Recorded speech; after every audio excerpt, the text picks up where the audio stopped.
Flosstube, it's Janet with Janet Jabber. I'm coming at you with episode 108. If you are new to my channel, this is a channel about cross stitch. I hope you like what you see. Subscribe, comment, interact with me, do all the things. If you're a returning friend, thank you so much for stopping by again. We have so much to cover this weekend and a couple stories to even add in, so I hope you are ready for our visit. So first off, thank you so much for all the lovely comments in regards to my straight hair. Many of you said my straight hair equaled looking younger, so I think I need to do that more often, but as you can see, back to the curls, wet curls even at that. So anyway, it was super fun. Last week was super fun to go do that, and then thank you for all your lovely comments. Speaking of comments though, I discovered there are a bunch of old comments that somehow I missed, or it may be where people are watching older videos and playing catch up on my videos. So whatever it is, I found out where they are and the best way to catch up on them. So I will be doing that. So if you see me responding to some older comments, that is why.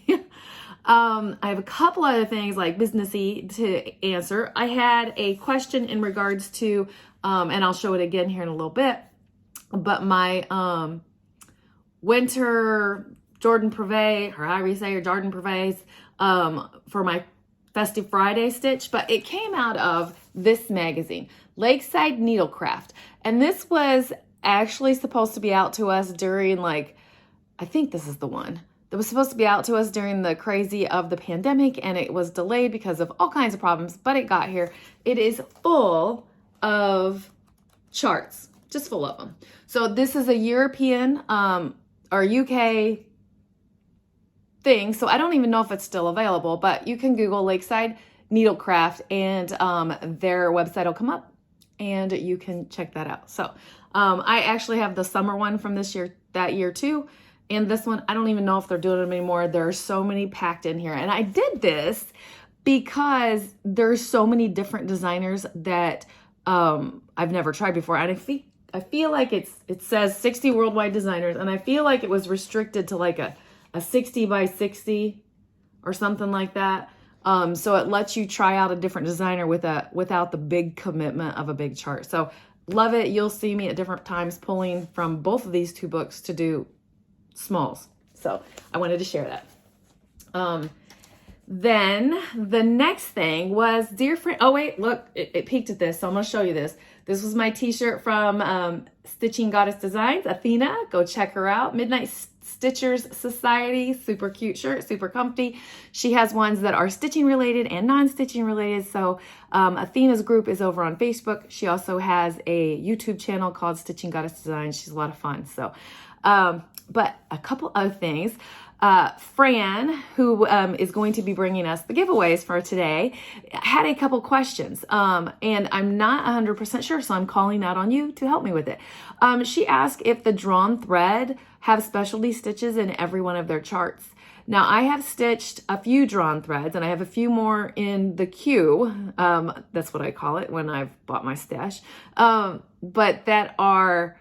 every one of those have specialty thread stitches. So some of them aren't bad, but every one of mine so far have. So if you know if drawn thread puts a specialty stitch in everyone, I would appreciate it. You let me know and I will carry on that information, send it on to her also. And I'll share it back here.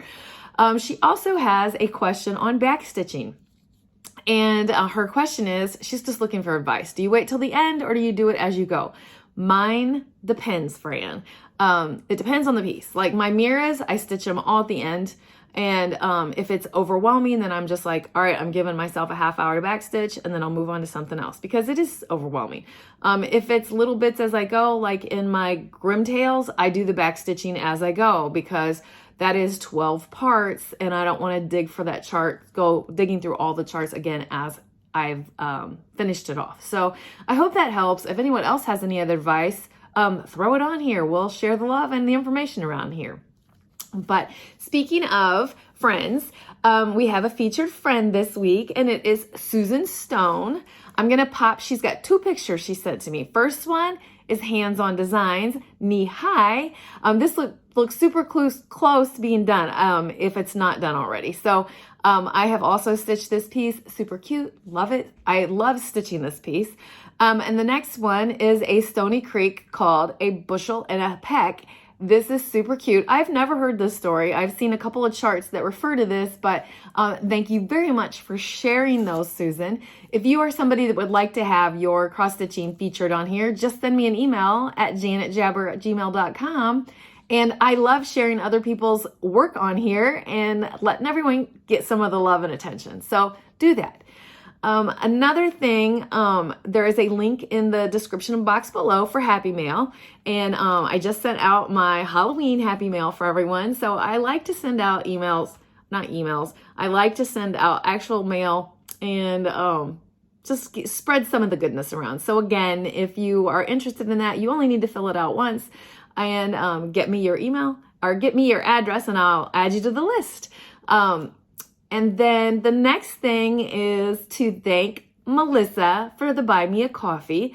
That is also in the links below. That allows me to, it just helps on the shipping and stuff. Like one of my ladies that won last week's drawing was from Canada. So it just helps with being able to share everywhere. So, and speaking of sharing, this is the sharing from Fran this week. If you remember, I told you she sent me a box of goodies to share on here. So I'm going to have 3 Halloween giveaways. So in the description box below, I don't have a special question. You know what? I don't have a special question. So for these, I'm going to have 3 things. So you're going to either say number 1, 2, 3. You can put all 3 numbers. You'll only win one of them. Again, you must be 18 to enter. I'd like for you to be a subscriber. All the things. Don't say giveaway. That's the last thing. Those are the rules. You all know them by now. But number 1 is going to be this bead pack from Mill Hill. You know I do Mill Hill Mondays, so super cute. It says Halloween. This will be number 1. Number 2 is a very cute Bent Creek one. It is called Happy Halloweenies. Look at those dressed up Halloweenies. That is so cute. And number 3 is a bigger Stony Creek chart that is Happy Boo to You. Super cute. That is a lot of white stitching in there. But if you are interested in any of those, 1, 2, or 3, and I will get those mailed out to you. We'll draw them next week. Now let's move into the stitching. All right, so I have one finish from last week. It is a super small, quick, in and out. You had never seen me even stitch it before. This is one of the Quirky Quakers by Darlene and Whimsy. And I stitched it using an 18 count piece of scrap that I have left over. And look how tiny that is. It is so tiny. I want to show you, like, I feel like it's 18 count. It is just scrap. I'm looking for, it's like 2 inches by 2 inches. So super cute, super small. And that is all one color thread. And it's one of my favorites that I like to use sometimes. And it is DMC 4000. It brings the variegation in by itself and I love it. So that is my finish for the week. I'm hoping once I get settled into my, craft room that you're going to finally get to see some FFOs more often. I'll probably bust them out and you'll probably get tired of seeing FFOs. No, you won't. All right, good. See, hair thing again. All right, for my stitching for the week, we always start out with my Mirabilia, my Autumn Queen, being stitched on 28 count Sparrow by hand, by Color and Cotton. This one is stitched and I am loving the colors on this. I've said that every time, but look at my queen. She's coming along quick. And I basically got a bunch more of the yellow and more of this teal color in. So of course you can kind of see this is coming down to the bodice. I need to get the whisper up here, which is the like fur of her coat. So she looks gorgeous, gorgeous, gorgeous. So excited. I love stitching on that every single day. I haven't even touched it yet today. So my next piece that I worked on this week, this one brings me comfort and joy. I'm going to show you the cover and it's so ratty-tatty. Look, this is my afghan and I told you I would tell the story and it's even chopped off up here. So this is from a big afghan that I collected all the magazines from December of 06 through December of 07 and it gave you all of these butterflies as you went. So that's what I did. And then for Christmas of 07 or 08, my mother gave me the afghan. And I never got it out, never got it out. And after I lost my mom in 2017, I got it out and I was like, I'm gonna, like, if you've ever lost somebody and actually gone to counseling for it, one of the things they tell you is you sometimes find things that are linking mechanisms. I would wear my mom's ring until they told me it was a mother's ring that she gave me before she died, of hers that I had given her. And but the stones were all cracked in it. They said that's gonna basically fall apart, and it's crazy amount of money to fix it. So it's been put away. But anyway, long story short, what I'm trying to tell you and get back into my cross stitching is to tell you that they tell you that usually you find something that's referred to as a linking mechanism. It's something that links you to that person. This has become that. When I stitch on it, it makes me think of my mom. And I feel like I'm dragging it out because of that. And that makes me sad because I want it finished so that I can enjoy it. And when I use it, I can think of her. But all that to tell you, I worked on it this last week. This is another one of their, I just stitched like 8 of these exact squares. They were a little bit variant, like, see if you can tell. So those 2 are the exact same square, but the color of the thread in the middle is different. And then I think that they all look like that. So only thing that's different, sorry, I was observing them. Only thing that's different between all of these squares is 4 of them have the orange color center and 4 of them have the darker brown color center, if you see. So, and they're spread out, and now I'm ready to start doing one butterfly, and I think there's like 12 of those butterflies to do. That is a piece that I don't set goals for myself on because I don't want to let my mom down. So I don't set goals on it. I just work on it when I need to. I know I'm going to get so many comments of like, you're not going to let your mom down. She'll be proud. I understand that. It's up here. But anyway, the next stitching that I did, and I'm wanting your advice on, so there's so much stuff I need you to comment on this week. I started stitching on, this is out of a magazine, Just Cross Stitch, October 2015. Oh, snap. Hopefully that wasn't enough. This is Hands On Designs. I'm so glad. And you'll see how it is there. The pattern actually stitches all the words and then just the tops of these acorns. I'm not digging those acorns. I'm not digging them. I'm going to show you my stitching so that you can see. Bada bing! I love it. I love the fabric. This is a piece of scrap fabric that was in Fran's box that she sent to me. So I love this. It's a 32 count linen.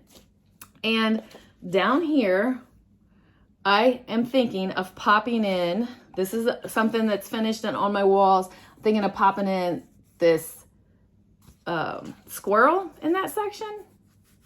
Of course, different colors, but that squirrel in that section, and maybe a pumpkin, or grab a motif out of this magazine.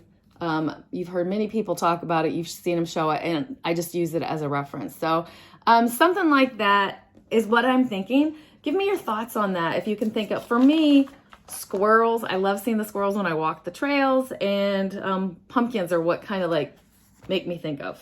So I don't know. I'll probably have it done, but maybe, I don't know. I want to have that done for you next week, so we'll see how that goes.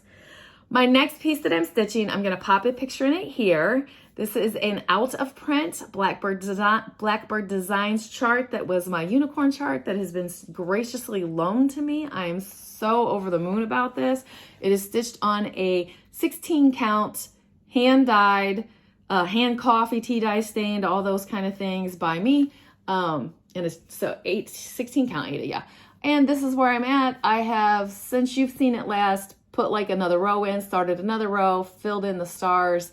I absolutely love everything about this chart and stitching it, and oh, I just love it. I'm so thankful that that was loaned to me. People are so generous, so generous.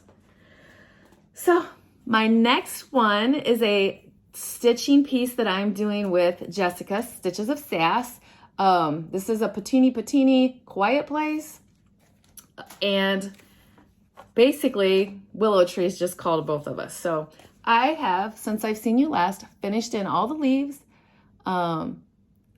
in the tree and started on the word. So I have one big chunk across the bottom that says quiet place, and it's fully stitched in there. Super cute. I love every stitch of this. So, and this is on a scrap piece from my pandemic sampler, big old chunk of fabric that I dyed for that. So scraps everywhere. All right, now into my seasonal stitches that I refer to. So Mill Hill Monday, and this is what I'm stitching on, if you recall. It is the red mushroom cap, and this is where I'm at on it. Basically, working on the cap still. This one is slow going for me, and I'm okay with that. I'm okay with that. So again, sorry for the zipper, but if I don't put that piece back, it seriously will get lost in this mess. Other things I usually can find. So Mill Hill Monday, put away. All right, my next piece is my Wicked Wednesday. I'm so excited to share this with you, and I was so frustrated at it. Again, 18 count, dyed by me, Ada. This is my hands-on design. I'm doing coffin paint, and this is all the farther I am. Why, you ask? Because I stitched in coffin, and these are brushes up here that I have to put the specialty stitches on the brush. It's satin stitches. And then I'm doing this blue, which is supposed to be shamrock, which I think of green, but whatever, mine is blue. And I got over here and it wasn't lining up like it should on the chart. So I go to look and I had an extra stitch between the F's. So I had to rip this out and then stitch it back in. So let's hope for more progress this week on coffin paint. That would be awesome, wouldn't it? My next one, as a reminder, it came out of this magazine.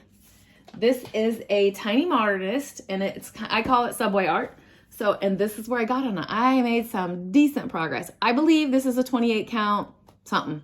It was just in my scrap. When I then get down to this size, I have no idea who the maker is or anything like that. It's just a scrap bin for me. But I got the words winter done, warm wish. And so that's what I got done this week. So let's hope for more of that. This is super fun to stitch. There's only like 5 colors in that. So that is awesome. This is so different for me with this setup. I just like shove everything everywhere, and then the cleanup is different, but it's okay. I do it for you and I love it. And I love this whole setup. A little bit of cleanup afterwards is no big deal.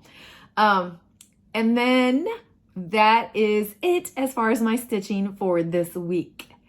I am going to show you only 2 things to haul, 1 cross stitch, 1 not cross stitch. So I hope you stick around. If you're choosing not to stick around, don't forget about the giveaway 1, 2, and 3. Just put your numbers in there and it'll tell me. You've seen this all over Flosstube world, all over Instagram world. I had to break down and get the creepy cross stitch. And let's be honest, the reason I got it was Athena's finish that she just did for Stitch West, and she stitched it up so fast, is the reason I had to get this. It is super cute, and it'll just be one that I pull designs out from, like my other book. So that's that. My non-cross stitching finish is for cross stitching, but it's not cross stitching. I bought this at Walmart, and it is a like 5x7 inside thing. There's a clip. And this comes out, and there's like other stains in the back that are stored here. I may paint this to get the stain off the bottom, but this is like, I could finish a monthly series and use this to put them in and out on. So super cute, $7 and some change at Walmart in the fall Thanksgiving section up in front where they're phasing out the Halloween stuff. I'm gonna sit that down and try not to make noise. And that is all I've purchased for this week. I received nothing in the mail, which is fine. And I've got plans. Let's talk about plans. Okay, so I am doing good on these little October smalls, my little small finishes. I am just in the mood to where I need a couple little smalls. So I put a bunch of things in a bag. I've got 2 more things in this bag, so we're plugging along. And again, I think that October one is going to come to you before that. I'm so glad chart will be done for you before next time I see you. The other 2 charts that I have going, is it just 2? Yes. This is another one. I stitched this as a swap a long time ago. I'm going to lose my stuff here. This one is, I'm wanting to get finished this month still. and this little chart. It's a kit. Both of those things are on my, like, let's get her done. So 2 more recordings in October, so that should be done. All right, what are my personal plans and whatnot? Oh wait, what else am I gonna stitch on? Because that's not a lot. I'm gonna stitch on whatever calls to me. I'm feeling like I may pull out my, what is that called? It's my Haid. Somebody's yelling at me right now. Magical Study. I have been pulled away from that. It's just not been calling to me, and I'm doing it 1/1, and I feel like I'm going to just switch it up right now to 2 threads, tent stitch, and see do a test section and see if I dig that. I think that it may bring my love back to that piece. I don't know. We'll see. We'll see. No commitment because I may change my mind. So what calls to me? Of course, my queen every day. That's my stitching plans. I also am dabbling at the idea. I'm not sure. I may do a test run of it when I'm on vacation, not this week, but next week. I purchased this, which is similar to the one that Crystal from Crystal Row uses. I reached out to her. She sent me a link to what she got. That one was sold out. So to do a stitch with me to where you don't see my face, you see what I'm stitching, and I just chit chat. I really like watching those because I don't watch them. I sit and visit and just hear stories, but I just don't know if I have enough stories or what I would talk about. So it may be mumbo jumbo. It may be something that I start and kind of fall into. Maybe I'll do like a question tag or something. Actually, or you guys could give me questions. And if you don't want to put it on the thing, you can get me on Instagram. You can get me on Janet Jabber. If you've got something about me you want to know, maybe that's what I should do, is just answer some questions from people. All kinds of things rumbling around in this head. Other than that, for this week, leading up to my vacation next week, I'm going to continue to work on my crafting room. I think that I'm getting there. I'm super excited about it. One of my neighbors, I am not a designer. That's just not in me. I'm a crafter more than a designer. So a friend of mine came over and helps, like, she's like, no, move that there, this there. I know that for a craft room, you want a triangle where my sewing machine is going to be set and my ironing and the cutting. But other than that, she kind of helped give me a boost in moving it around. And I am working on, I got my DMC already all in there in these cabinets, and I'm working on my fabrics so that I can see them better, because currently they're in a drawer and that is not conducive to me to be able to see what I really have. So yeah, I'm jumping on the bandwagon of the comic board things where you wrap it like quilters have done for years. But unlike other people, I'm not writing on those comic boards. Most of my ones that I'm putting on there still have the tags because they're full quarter yards or whatever you call them. Like I said, my scraps, when they get to this pile, they just get thrown in a bin that would say what size they were, and that's what I will continue to do for that. But if they're odd shaped or whatever. So there's that. And then my charts, I am moving into those magazine holders. So yeah, so maybe, I don't know, in the future I'll do, like, pull out a magazine thing and show you what patterns that I have. I don't know. I'm still kind of like all over the place with that, but I'm getting there, and I'm loving, I feel calmer because of that. This room that I record in was always called Janet's room in my house, and it became so overrun. It didn't feel comfortable to be in here, and I've got it under control again. So I'm happy about that. So organization equals happiness for me. So, and calm. So there you go. But other than that, I'm just going to be stitching this week and getting ready for my vacation week, which we're not doing anything spectacular. Vacation week is the week of leading up to Halloween. My husband wants to work on his haunted house. To be honest with you, didn't know where I was going to be mentally, and I still struggle with that because I'm coming up on the 1 year loss of my dad. And I think I mentioned on here before, it was during a counseling appointment that my counselor and I, just from talking, and it's funny how they like pull stuff out of you that like you didn't know was bothering you or you didn't know was a thing. But I lost my father on Halloween last year, and Halloween was also the last day that I spoke with my mom the year that she died, because she went in and had her surgery and never spoke to us again. She went through recovery for a few days before she passed from that surgery. So wow, that was heavy and I just didn't know it until she helped me process it. So there's that, but I also have, I don't know, other things that are just leading up. So I'm just keeping busy right now. So cross stitching, doing the things, making the best of life. My daughter was here and Colton were here for a quick turnaround. It was literally not even 24 hours. They just had to come in and do some business and get ready. They'll be back also Halloween weekend. So I look forward to seeing them there. My son is on fall break this week, and probably will sleep in until noon every single day. He's got college applications to be working on. And there's that. So, and Colton and Lizzie pointed out to me that I didn't tell you guys that my trip was planned to go see them regardless, but my daughter's cat, who had been her cat from the time it was birthed, she picked it out from that point that it was her cat. She had originally decided to leave it at home, and Oreo wasn't having none of that, and he was being mean to my other animals. So I transported Oreo to them on my visit to Cleveland, and he is living his best life and loves every bit of it. But it was a horrific trip up there because he cried the entire way there. If you've ever transported a cat before, you're going to know what I'm talking about. If not, bless you. Hope you don't ever have to. But anyway, I had to put that in because they were like, you didn't even say that you brought Oreo to us. I love Oreo. And my other cat that is still here is much more lovable now that we're down to just one cat again. So, and if I did mention that already, I'm sorry for rambling on again. But speaking of rambling, I'm going to stop doing that and I'm going to get off of here. So I'm going to wish you love. So keep stitching, enjoy life, and I'm sending you so much love. Bye.